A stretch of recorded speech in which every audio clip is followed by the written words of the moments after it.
चांद की जमीन पर घूम रहा है प्रज्ञान रोवर, जो चांद पर हमेशा के लिए छोड़ दी भारत की छाप। चांद के इस अंधेरे इलाके में कौन सी खोज करेगा प्रज्ञान? क्या है चंद्रयान की इन रहस्यमय तस्वीरों में, और क्या यहां एलियंस से होगा इसका सामना? दोस्तों, सवाल कई हैं और इन सवालों के जवाब देने के लिए हम ये वीडियो लगातार लेकर आते रहते हैं। जैसा कि आप सब लोग जानते ही होंगे कि 23 अगस्त के दिन हमारे चंद्रयान 3 ने चांद के दक्षिणी ध्रुव में सफलतापूर्वक लैंड कर लिया था, और अब इसरो वैज्ञानिक अपने मिशन को आगे बढ़ाते हुए चांद के इस इलाके में खोजबीन कर रहे हैं। आपने इस मिशन से जुड़ी ये बात कई बार सुनी होगी कि चांद के इस एरिया में चंद्रयान 3 से पहले कोई भी स्पेस एजेंसी नहीं पहुंच पाई थी, और इसे हमारे नेचुरल सैटेलाइट यानी कि मून का सबसे रहस्यमय एरिया माना जाता है। ऐसे में सवाल ये उठता है कि इस खतरनाक इलाके में विक्रम लैंडर और प्रज्ञान रोवर क्या क्या परीक्षण करने वाले हैं। चांद के दक्षिणी ध्रुव को इतना ज्यादा मिस्टीरियस क्यों माना जाता है? क्या यही वो इलाका है जहां एलियंस का बसेरा होने की उम्मीद है? और अगर ये सच है तो इसरो इस मुसीबत का सामना कैसे करने वाला है? आइए इन सब चीजों के बारे में आपको डिटेल में बताते हैं। दोस्तों, चंद्रयान 3 चांद के दक्षिणी ध्रुव पर लैंड करने के 15 घंटों के भीतर ही प्रज्ञान रोवर ने एक काम जरूर किया, वो था भारत और इसरो की छाप चांद की जमीन पर छोड़ना। दरअसल प्रज्ञान एक 6 पहियों वाला रोवर है, जिसमें एक साइड के 3 पहियों पर इसरो ने अपना लोगो और दूसरी साइड के 3 पहियों पर भारत की पहचान अशोक चिन्ह को उकेरा हुआ है। यानी प्रज्ञान रोवर जहां जहां भी जाएगा वहां इसके पहियों के निशान के साथ ये दोनों चिन्ह भी बनते जाएंगे। और आपको बता दें कि भारत के ये चिन्ह चांद की सरजमी पर हमेशा ऐसे ही बने रहेंगे। इसका कारण यह है कि चांद पर वायुमंडल लगभग ना के बराबर है, और आप ये जानकर हैरान रह जाएंगे कि 1969 में जब अपोलो मिशन के दौरान नील आर्मस्ट्रांग और बज एल्ड्रिन ने चांद की सतह पर कदम रखा था, तो वहां उनके पैरों के निशान बन गए थे, और आज 54 साल बाद वो निशान वहां वैसे ही मौजूद है। ठीक इसी तरह अब भारत के निशान भी चांद पर हमेशा ही ऐसे ही बने रहेंगे, और ये अपने आप में बहुत गर्व की बात है। तो अब सवाल ये आता है कि हमारे चंद्रयान 3 का विक्रम लैंडर और प्रज्ञान रोवर चांद पर क्या क्या परीक्षण या रिसर्च करने वाले हैं, क्योंकि अभी ये मिशन एक लूनर डे यानी कि पृथ्वी के 14 दिन और चलने वाला है। इसके बारे में हम यहाँ आपको बताएंगे, लेकिन चलिए उससे पहले हम चांद के इस इलाके से जुड़ी कुछ जरूरी बातें बताते हैं। साथ ही ये भी कि ये एरिया इतना ज्यादा रहस्यमय क्यों है, और यहाँ एलियंस होने के पीछे क्या राज है। असल में दोस्तों, ये चांद का दक्षिणी ध्रुव इलाका है जो हमें पृथ्वी से कभी भी दिखाई नहीं देता। हम पृथ्वी से चांद के जिस हिस्से को चमकता हुआ देखते हैं, ये उससे ठीक पीछे का एरिया है। यहाँ सूरज की रोशनी वैसे नहीं पहुंचती जैसे चांद के आगे वाले हिस्से पर हमें दिखाई देती है। यहाँ सूरज हमेशा होराइजन पर रहता है। इसका मतलब यह है कि जिस जगह पृथ्वी पर सूरज उगने के समय और शाम को डूबने के समय एकदम नीचे की तरफ नजर आता है, ठीक वैसे ही चांद के इस इलाके में रहता है। अब सूरज सर के ऊपर ना आने से होता यह है कि एक तो यहाँ परछाइयां बहुत लंबी बनती हैं, जिससे अंधेरा और ज्यादा बढ़ जाता है, और दूसरा चांद के बड़े बड़े और गहरे गड्ढों में रोशनी भी नहीं पहुंच पाती। यहाँ तक कि दक्षिणी ध्रुव में बने इन क्रैटर्स के अंदर करोड़ों अरबों सालों से कोई रोशनी नहीं गई है, इसलिए कोई नहीं जानता कि इन गड्ढों के अंदर कौन कौन से रहस्य छुपे हुए हैं।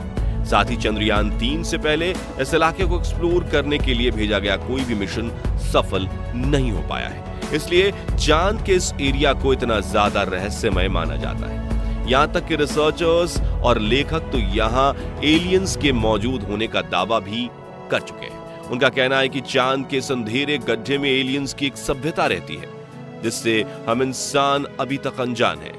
अब इस बात में कितनी सच्चाई है, ये हम आपको आगे बताएंगे, लेकिन चलिए उससे पहले ये जान लेते हैं कि प्रज्ञान रोवर और विक्रम लैंडर को इसरो ने किन किन उपकरणों से लैस करके चांद पर भेजा है, और वहां पर ये कौन कौन से परीक्षण करने वाले हैं। विक्रम लैंडर की अगर बात करें तो ये बॉक्स शेप में बना 200 × 200 × 116.6 सेंटीमीटर आकार वाला लैंडर है।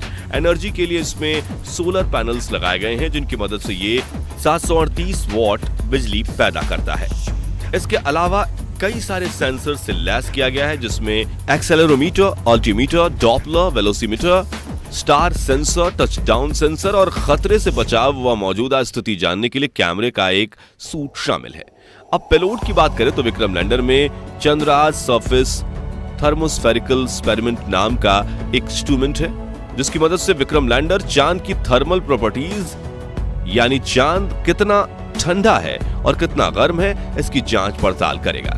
इसी तरह इसमें मौजूद instrument of lunar seismic activity की मदद से लूनर सरफेस पर होने वाले कंपन और भूकंप को मापा जाएगा। Radio autonomy of moon bound hyper sensitive ionosphere and atmosphere से चांद की हवा की जांच की जाएगी और लैंगम्यूर प्लाज्मा घनत्व और इसकी विविधताओं का अनुमान लगाने में इस्तेमाल होगा। चलिए अब बात करते हैं प्रज्ञान रोवर की। तो जैसा कि हमने आपको बताया, ये 6 पहियों वाला रोबोटिक रोवर है जिसका वजन 26 किलोग्राम है, जिसमें नेविगेशन के लिए एक कैमरा लगा है और अपने सोलर पैनल की मदद से ये 50 वाट बिजली उत्पन्न करता है। साथ ही विक्रम लैंडर के साथ कम्युनिकेशन बनाए रखने के लिए इसमें RX TX एंटेना भी लगाए गए हैं। इसके पेलोड की बात करें तो इसमें इसरो वैज्ञानिकों ने मेनली 2 इंस्ट्रूमेंट्स लगाए हैं, जिसमें पहला है अल्फा पार्टिकल एक्सरे स्पेक्ट्रोमीटर और दूसरा है लेजर इंड्यूस्ड ब्रेकडाउन स्पेक्ट्रोमीटर यानी लिब्स। इसमें एपेक्स एक तरह का स्पेस माइक्रोस्कोप है, जिसकी मदद से चांद की सतह और वहां मौजूद दूसरे ऑब्जेक्ट्स को करीब से देखकर उनका विश्लेषण किया जाएगा। दूसरी तरफ लिब्स की बात करें तो ये लेजर उपकरण है जिसका काम लूनर सरफेस पर मौजूद अलग अलग एलिमेंट्स को जांचना व समझना होगा। लैंडर मॉड्यूल और प्रज्ञान रोवर की ये रिसर्च चांद पर पृथ्वी के 14 दिन तक चलेगी। उसका कारण यह है कि चांद पर एक दिन जिसमें रात शामिल नहीं है वो पृथ्वी के 14 दिनों के बराबर होता है और इसरो को अपनी रिसर्च इन 14 दिनों में ही पूरी करनी होगी, क्योंकि रात के समय चांद पर तापमान -250 डिग्री सेल्सियस तक नीचे चला जाता है, जिसमें कोई भी इंस्ट्रूमेंट काम नहीं करेगा। तो विक्रम लैंडर और प्रज्ञान रोवर रात होने से पहले ही अपने रिसर्च के साथ सारा डेटा पृथ्वी पर मौजूद इसरो वैज्ञानिकों को सेंड कर देंगे।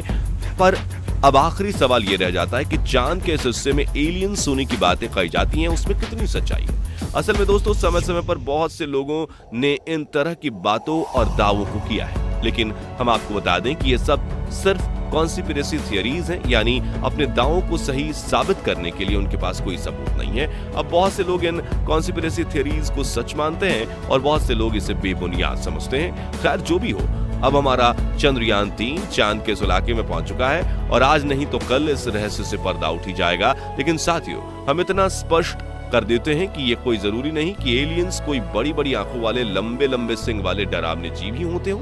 एलियंस का मतलब नई दुनिया का जीव, यानी हमारी पृथ्वी के अलावा इस ब्रह्मांड में पाए जाने वाले सभी छोटे बड़े जीवों को एलियंस कहा जाता है। यदि चांद पर किसी भी रूप में पानी मिलता है तो वहां बैक्टीरिया और वायरस जैसे एलियन होना भी संभव है। लेकिन फिर भी आपके मन में एक सवाल तो आ ही रहा होगा कि जब चांद पर ऑक्सीजन है ही नहीं तो कोई भी जीव कैसे पनप सकता है। तो सवाल का जवाब हमारी पृथ्वी पर ही मिलता है, क्योंकि पृथ्वी पर भी ऐसे कई बैक्टीरिया पाए जाते हैं जिन्हें जीवित रहने के लिए ऑक्सीजन की जरूरत ही नहीं है। इस तरह के बैक्टीरिया को अनऑक्सी बैक्टीरिया कहते हैं। खैर जो भी हो, हमारा चंद्रयान इसे स्पष्ट करने की कोशिश करेगा। बाकी हमारी आज की इस वीडियो में बस इतना ही।